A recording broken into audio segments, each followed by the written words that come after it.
Olá, queridos e queridas leitoras do Cinepop, meu nome é Renato Marafon e hoje eu vim falar da polêmica em torno de A Mulher na Janela, produção que estreou na Netflix, tá dando o que falar, muita gente odiou, algumas pessoas gostaram, a crítica detonou o filme e eu particularmente detestei. Mas hoje eu não venho falar só sobre o filme, eu venho falar sobre o livro que originou o filme, um best-seller, escrito pelo Dan Mallory, sobre o codinome, pseudônimo J.J. Finn, o autor que foi exposto nos Estados Unidos.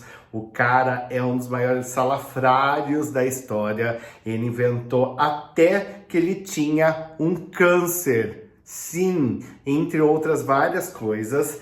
E ajudou, é claro, né, as pessoas a ficarem com dó dele, aumentou a divulgação e o livro se transformou num best-seller.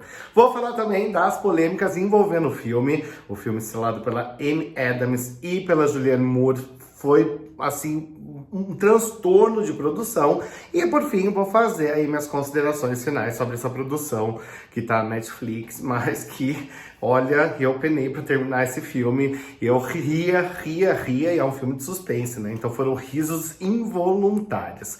Antes de eu continuar, eu queria pedir pra você, curte aqui o vídeo, se inscreve no canal, compartilha, pra eu continuar fazendo esse conteúdo que eu gosto tanto pra você, sempre em primeira mão, exclusivo. O livro foi o primeiro em 12 anos a estrear ali na lista dos livros mais vendidos dos Estados Unidos. Foi um fenômeno e os direitos de adaptação dele foram vendidos para a Fox Film, que viu ali uma galinha de ouro, né? Por 2 milhões de dólares, só os direitos. Tirando a produção, o elenco. Então você imagina que eles investiram alto ali para poder fazer um filme sobre o livro. Mal eles sabiam o que estava por vir. Assinando como A.J. Finn, o Dan Mallory publicou A Mulher na Janela em 2018. O livro se transformou um best-seller em 40 países. E ele fez aí o maior sucesso, né, na coletiva de imprensa, na tour mundial, porque ele falou para todo mundo a difícil história de vida dele. Ele disse que ele tinha um câncer terminal, que ele fez uma cirurgia que foi mal sucedida e o câncer fez metástase, mas sumiu depois. Ele falou que o irmão dele se matou, que os pais dele tinham morrido e que ele tinha nascido em Londres, tanto que ele tinha ali o sotaque britânico, ele falava Bloody, Harry Potter. E em fevereiro de 2019, um ano depois que o livro tinha sido publicado, uma matéria do Ian Parker, um dos escritores do New Yorker, um dos jornais mais prestigiados dos Estados Unidos, revelou toda a verdade sobre o autor e a verdade era no mínimo chocante. O cara mentiu tudo. Tudo mentira! Tudo mesmo, tudo que eu falei aqui. Ele nunca teve câncer, ele escrevia e-mail para os colegas dele, fingindo ser o irmão dele, falando que ele estava com câncer, que ele estava nas últimas, deixando todo mundo com dó dele. E depois ele foi para, né, não piorar a situação, falar para os amigos que o irmão dele tinha se matado logo depois que ele tinha melhorado do câncer, para as pessoas continuarem com dó dele. Na investigação eles descobriram que os pais dele não morreram, estão vivos. Ele inventou até a morte dos pais e ele não era britânico, ele não tinha nascido em Londres, então ele inventou um sotaque. Cara, ele não falava Bloody, ele falava Bloody mesmo. Depois de toda essa polêmica que deu, ele já tinha vendido os direitos de adaptação do livro para Fox, né? A falecida, finada Fox, saudade. E aí ele culpou as doenças mentais dele, ele falou que ele era bipolar, que a mãe dele realmente tinha tido um câncer, então ele culpou na síndrome do pânico e na bipolaridade dele, falou que isso fazia ele inventar histórias. Conheço vários youtubers e críticos de cinema que também fazem isso. De acordo com o Mallory, ele mentiu compulsivamente todo esse tempo, né? Foi um longo período de tempo, por causa de um transtorno bipolar. Ele falou, e eu cito aqui, eu experienciei depressão, ilusões, obsessões mórbidas e problemas de memória. Ele escreveu nas redes sociais enquanto ele tentava se defender aí. E não bastasse todo o exposed e as mentiras, o New Yorker ainda afirmou que o livro copiou a história e usou vários elementos de um clássico do cinema dos anos 90, estrelado pela Sigourney Weaver, chamado Copycat, A Vida Imita a Morte. Como a Fox já tinha pagado uma fortuna e a produção já tinha começado antes de toda essa polêmica envolvendo o autor, eles decidiram dar sequência com a produção do filme, que foi igualmente problemática. Foi um inferno nos bastidores da produção do Joe Wright, diretor aí de Orgulho e Preconceito. Teve várias tretas ali que foram divulgadas, algumas acusações de comportamento tóxico no set, não do diretor, mas de membros da equipe.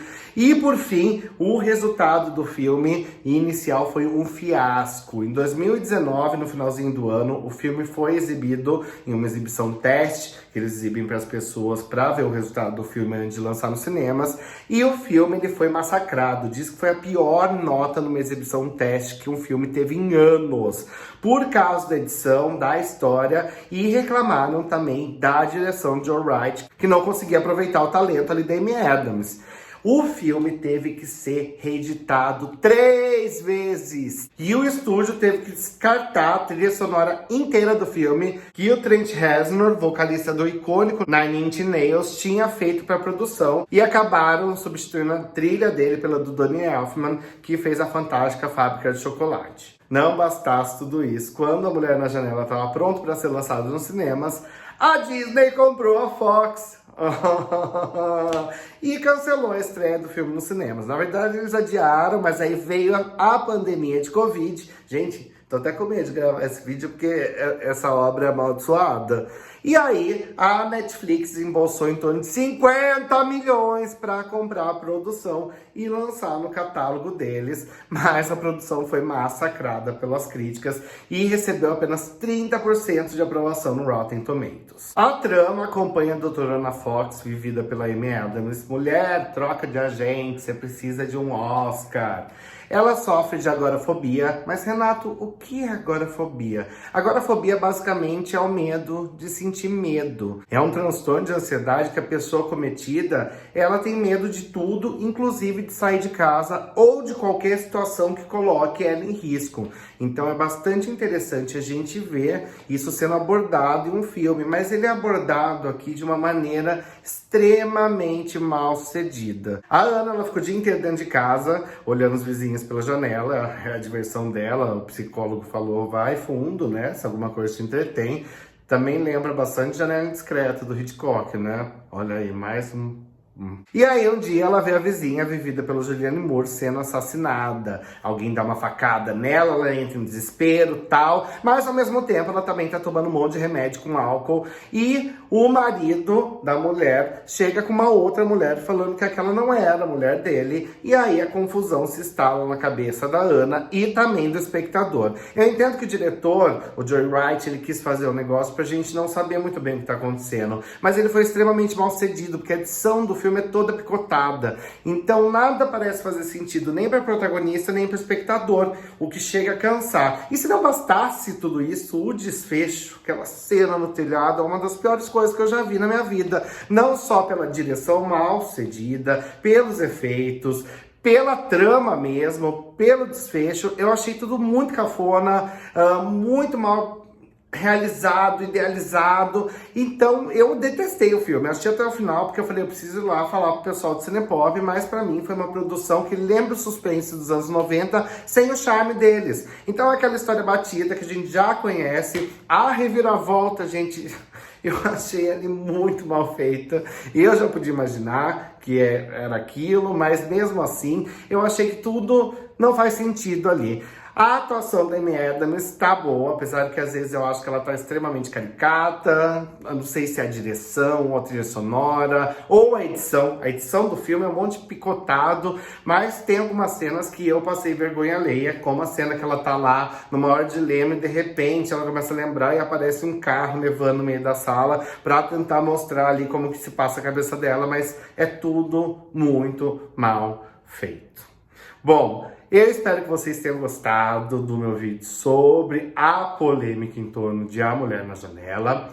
Minha nota pro filme é 4, por causa da Amy Adams, viu? Porque se não fosse ela, nada lhe salva. Depois eu quero saber o que você achou de A Mulher na Janela. arte é assim, tudo bem você ter gostado. Eu não gostei, essa é a minha crítica, mas eu quero saber a sua opinião também. Cada um pode ter uma opinião, cada um tem uma experiência ali com a obra, com o filme, e tá tudo ok. Eu fico por aqui. Um grande beijo pra você e até o próximo vídeo. You won't like what you see.